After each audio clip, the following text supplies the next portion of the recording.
مصطفى مصطفى منبع للصفا سيد الأنبياء مشعل.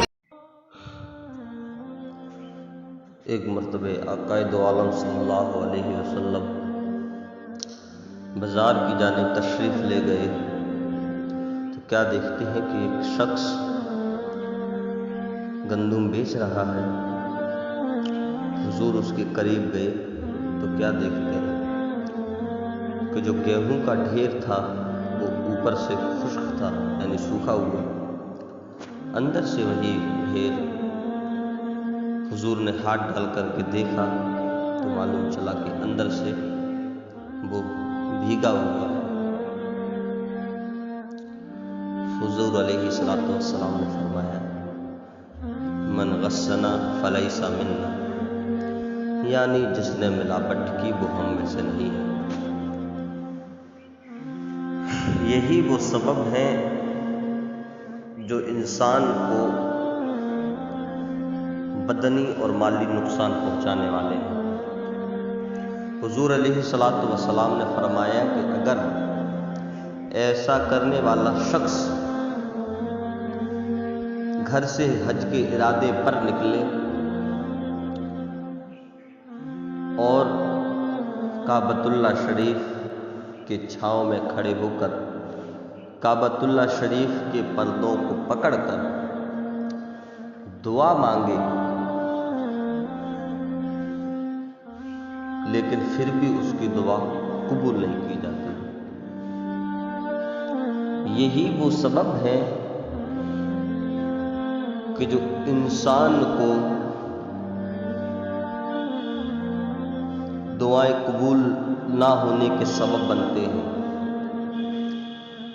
ایسا کرنے والا شخص چاہے سجدے کر کر کے اپنی پیشانی سے مسجدوں کے فرش چٹکا دے، مسجدوں کے فرش میں گڈھے کر دے، نشانات بنا دے، لیکن پھر بھی اس کی عبادت کامل نہیں، اس کی عبادت ناقص ہے، یعنی خدا کی بارگاہ میں قبول ہو ہی نہیں سکتی اس کی بات.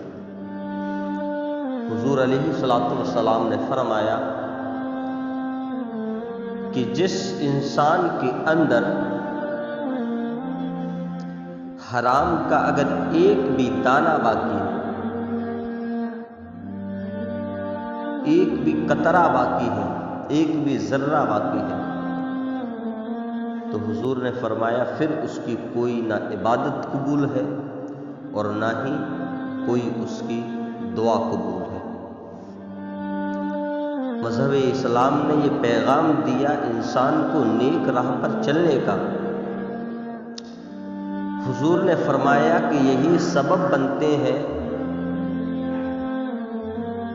کہ انسان بڑی برائیوں میں مبتلا ہو جاتا ہے، بڑی بیماریوں میں مبتلا ہو جاتا ہے، بڑی پریشانیوں میں مبتلا ہو جاتا ہے. مثلا کسی کو کینسر ہے، کسی کو پتھلی ہے، کسی کو اٹیک آتا ہے، کوئی جسمانی طور پر بیمار ہے. دنیا جہان کی کسی بھی ڈاکٹر کو جا کر دکھا لیا، لوگ کہتے ہیں کہ یار فلاں ڈاکٹر کو دکھایا، فلاں ڈاکٹر کو دکھایا، آرام نہیں مل رہا، سارے ڈاکٹر نارمل بتا رہے ہیں. تو ڈاکٹر تو اپنے اعتبار سے مشینوں کی جانچ سے نارمل بتا رہے ہیں، کمی تمہارے اندر ہے کہ تم نے کسی انسان کا دل دکھایا. جب تک اس انسان سے جا کر کے تم معافی نہیں مانگو گے تب تک تمہیں کوئی بھی چیز فائدہ نہیں کر سکتی. تو یہی وہ سبب ہیں جو انسان کو بڑی برائیوں میں گھیرتے ہیں.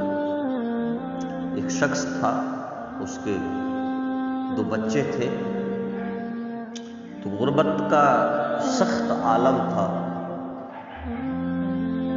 اس کے بچے اس کے پیروں میں گر گئے کہ ابا جان اگر کچھ کھانے کو نہیں ملا تو ہماری جان ہمارے بدن سے نکل جائے گی. اس کے باپ نے بچوں کو تسلی دی اور گھر سے मछली पकड़ने के इरादे से निकला। मछली पकड़ने के इरादे से निकला, कुछ उसने मछलियां पकड़ी और जो उसके पास रखने था एक कपड़े में उसने रख दिया। एक शख्स आया, उसी शहर का, बहादुर था, नामवर था, ताकतवर था। उसने उस शख्स से कहा, जो गरीब था, मछलियां पकड़ रहा था, कि ये मछलियां मुझे दे दो। उसने कहा कि मेरे बच्चे भूखे हैं, मैं ये मछलियां तुम्हें नहीं दे सकता। उसने कहा कि अगर मछलियां मुझे नहीं दे सकता तो मछलियां तू भी नहीं खा सकता। उसने मछलियां उठाई और वो चलने लगा। गरीब जो मछलियां पकड़ रहा था बेचारा देखता रह गया। उसके दिल से आह निकली, रब के अर्श से जाकर टकराई। वो जो ताकतवर था, माल में ज्यादा था, ताकत में ज्यादा था, उस शख्स ने शौक से मछलियां तो खा ली, लेकिन चंद दिनों बाद क्या होता है कि उसकी उंगली में एक फोड़ा टाइप का बन जाता है। जब फोड़ा टाइप का बनता है तो उसने जो इलाज बन पड़ा उसने किया, फिर डॉक्टर के पास करीब गया। हकीमों से उसने जो है अपना इलाज कराना शुरू किया। हकीमों ने अपने एतबार से इलाज किया, लेकिन सूरत हाल ये बन गई कि एक दिन हकीम ने कह दिया कि अगर हाथ की और जान की सलामती चाहते हो तो इस उंगली को कटवाना पड़ेगा। वो शख्स कप गया और सोच विचार के बाद कहने लगा कि हाँ, इसको काट दो। उंगली उसकी काटी गई। चंद दिन तक वो परेशान रहा।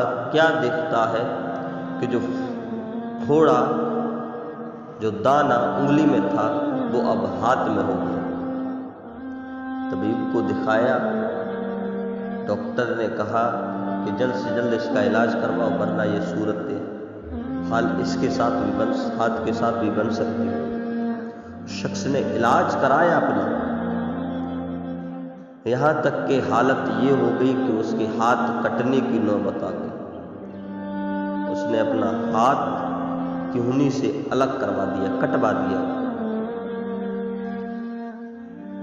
फिर वही सूरत हाल ऊपर और हाथ में पैदा हुई। तो शख्स ने कहा पता नहीं क्या हुआ, समझ में नहीं आता कि आखिर ये है क्या। एक दिन वो शख्स तन्हाई के आलम में लेटा हुआ था। उसके जहन में एक बात आती है।